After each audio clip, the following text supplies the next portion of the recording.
Hello class, and welcome to chapter 4, which is about expressions and equations. Today's lesson is going to focus on the distributive property and what that means within expressions and equations. The distributive property allows us to get rid of parentheses in any problem that we have. So, what we're looking at here is some number times a group of numbers being added, or some number times a group of numbers being multiplied.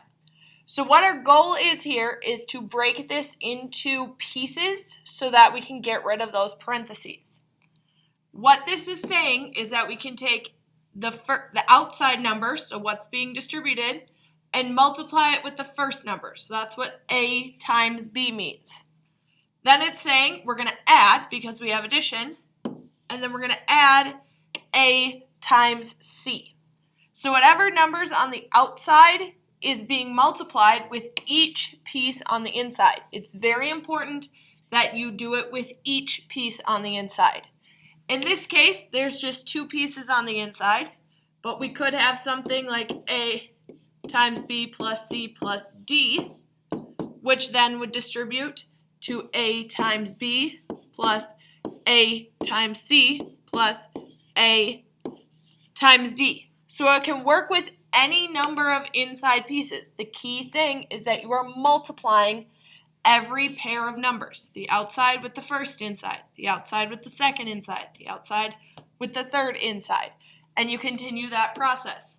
The same rule applies to subtraction. So A times B gives us A times B. Then we're subtracting minus A times C. Again, it could be with 3, 4, 5, 17 pieces being subtracted in the middle. It also works with a combination. So let's say that A is being multiplied with B plus C minus D. Again, we're going to be distributing, so A times B, and then we've got addition, so plus A times C, and then we've got minus subtraction, A times D. So the key thing here is that you are following the adding or subtracting symbols, whatever's in the middle of your numbers on the inside of the parentheses, and each value inside of the parentheses is going to be multiplied with the value outside of the parentheses. So we're going to start with some problems that are just actual numbers. So for example, we have 4 times 12 minus 5. So what this is saying is we're going to take 4 times 12, our outside number, times the first number on the inside. Then this is a subtraction problem, so I'm going to say minus, and then I'm going to multiply the next pieces. The outside number, which is 4, times my next inside piece, which is 5. Now I can actually solve those multiplication pieces. So I've got 4 times 12, which is 48, minus 4 times 5, which is 20, giving me a final answer of 48 minus 20, or 28. Go ahead and try this one on your own. We have 6 times 3 plus 6 times 2 gives us 18 plus 12, and a final answer of 30. The real reason that we use this distributive property is not when we have all numbers. It is much more helpful when we have numbers and variables. Reason being, we don't want variables to be trapped inside of parentheses. So our goal with the distributive property is to get the variable on the outside. So again, we're trying to get rid of parentheses. We're going to take my outside number and multiply with the first value. So negative 5 times m. Now we've got a subtracting, and then we've got our second piece, which is negative 5 times 2. So our subtracting sign came down, and then we had a negative 5.